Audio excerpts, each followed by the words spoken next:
इतिहास में कई ऐसी घटनाएं घटी हैं जिन्होंने दुनिया की तस्वीर ही बदल कर रख दी है। इन्हीं घटनाओं में से कुछ ऐसे शख्स सामने आए हैं जिनकी पहचान एक रहस्य ही बनकर रह गई। आइए जानते हैं कुछ ऐसे ही लोगों को जिनकी पहचान आज भी एक रहस्य बनी हुई है।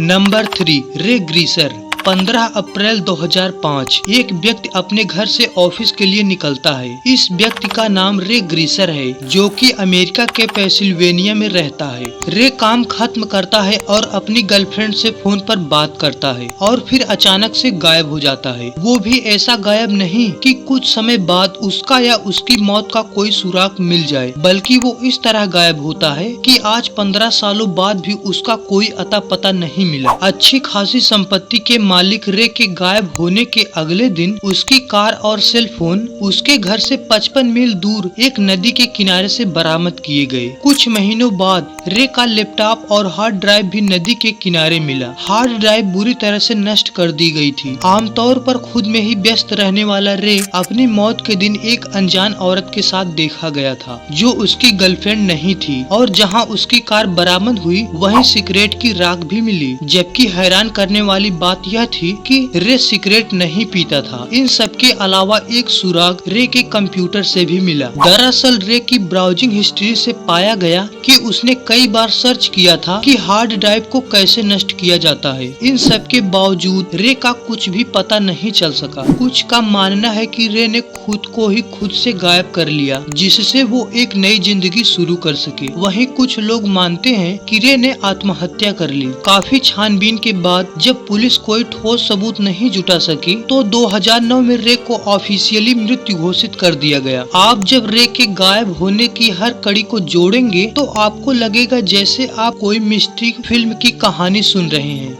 नंबर 2, ब्रोडस का घर। दोस्तों, इंसान अपने सपनों का घर खरीदने में अपनी आधी जिंदगी बिता देता है। बहुत से लोग तो ऐसे भी होते हैं जिन्हें उनके जीवन में अपनी छत नसीब ही नहीं होती। डेरेक व मारिया ब्रोडस भाग्यशाली थे जो उन्होंने अपने सपनों का घर खरीद लिया था। अमेरिका के न्यू जर्सी में स्थित एक पॉश इलाके वेस्टफील्ड में रेडेक ने $13,55,657 में ये घर खरीदा तथा 1 लाख उसके ऊपर खर्च किए। डेरेक अपनी पत्नी मारिया और 3 बच्चों के साथ जल्द से जल्द इस 6 बेडरूम वाले शानदार घर में शिफ्ट होना चाहता था। सब कुछ हो चुका था, लेकिन थोड़ा रेनोवेशन का काम बाकी था। यहाँ तक सब ठीक था। डेरेक और उसका परिवार अपने नए घर को लेकर काफी उत्साहित थे। तभी डेरेक के साथ कुछ ऐसा हुआ जिसने उसकी रातों की नींद ही उड़ा दी। दरअसल डेरेक जब एक दिन अपने घर में पेंटिंग का काम देख रहा था, तभी उसे उसके लेटर बॉक्स में एक चिट्ठी मिली। चिट्ठी में सबसे पहले तो उसे नए घर खरीदने की बधाई दी गई थी। इसके बाद चिट्ठी लिखने वाले ने लिखा था कि इस घर पर नजर रखी जा रही है। लिखने वाले का दावा था उसकी पुश्ते इस घर पर नजर रखे हुए हैं। 1920 के दशक में उसके दादा ने इस घर पर नजर रखी। 1960 के बाद उसके पिता ने, तथा अब वो इस घर पर नजर रखे हुए हैं। उसने डेरेक को यह भी लिखा था कि वो नहीं जानते कि इस घर की दीवारों में क्या राज दफन है। चिट्ठी लिखने वाले ने अपने नाम की जगह द वॉचर लिखा था। चिट्ठी को लेकर डेरेक ने पुलिस में शिकायत भी की, लेकिन चिट्ठियों का सिलसिला नहीं रुका। अब तो डेरेक को चिट्ठियों में धमकियां भी मिलने लगी थी। चिट्ठी लिखने वाला खुद को उनका पड़ोसी बताता था तथा उसे डेरेक और उसके परिवार से जुड़ी हर छोटी बड़ी जानकारी का पता था। वो डेरेक के बच्चों को यंग ब्लड कहकर संबोधित करता था। इन चिट्ठियों को लेकर काफी छानबीन हुई, पड़ोसियों से पूछताछ की गई, और तो और डेरेक ने उस वॉचर का पता लगाने के लिए एक एक्स FBI ऑफिसर को प्राइवेट जासूस के तौर पर भी रखा, लेकिन इन सब से कुछ फायदा नहीं हुआ। अंत में हारकर डेरेक को यह घर घाटे में बेचना पड़ा। $14 लाख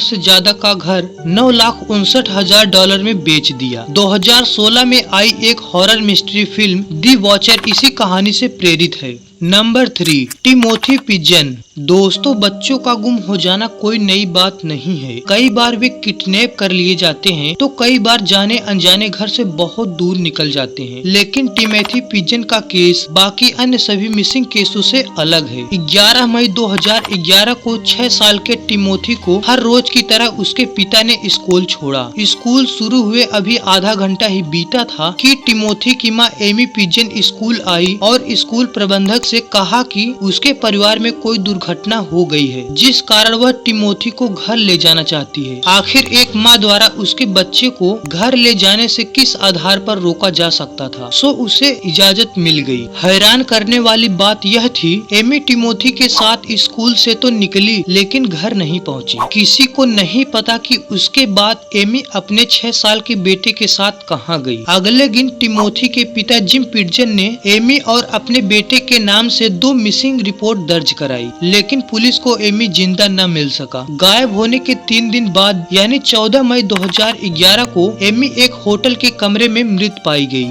हैरान करने वाली बात यह थी कि एमी उस कमरे में अकेली थी। टिमोथी उसके साथ नहीं था। उसके मृत शरीर के साथ मिली तो केवल एक चिट्ठी, जिस पर लिखा था कि टिमोथी बिल्कुल ठीक है और ऐसे लोगों के साथ है जो उसकी अच्छे से देखभाल करेंगे। तुम उसे कभी नहीं ढूंढ पाओगे। दरअसल टिमोथी के माता पिता तलाक ले चुके थे। जिम के अनुसार एमी पहले भी खुद को मारने की कोशिश कर चुकी थी, लेकिन इन सबसे बड़ा सवाल यह था कि आखिर टिमोथी कहां और किस हाल में है। पुलिस ने हर तरफ खोजा लेकिन कोई सुराग नहीं मिला। हालांकि 2019 में पुलिस को एक ऐसा लड़का मिला जो खुद को टिमोथी बता रहा था। उसका कहना था कि वो 7 सालों से 2 किडनैपर्स के कब्जे में था। अब वो उसके चंगुल से भाग आया है। लेकिन जब उस लड़के का डीएनए टेस्ट हुआ तो ये बात सामने आई कि वो झूठ बोल रहा है। आज भी ये पुलिस के लिए बड़ा सवाल है कि आखिर टिमोथी कहाँ गायब हो गया। वो जिंदा भी है या किसी दुर्घटना का शिकार हो गया। दोस्तों, आपको यह वीडियो कैसा लगा? अगर अच्छा लगा तो वीडियो को लाइक करके चैनल को सब्सक्राइब जरूर करें। और अगर आप दुनिया के सबसे डरावने घरों के बारे में जानना चाहते हैं तो इस वीडियो पर क्लिक करके देख सकते हैं।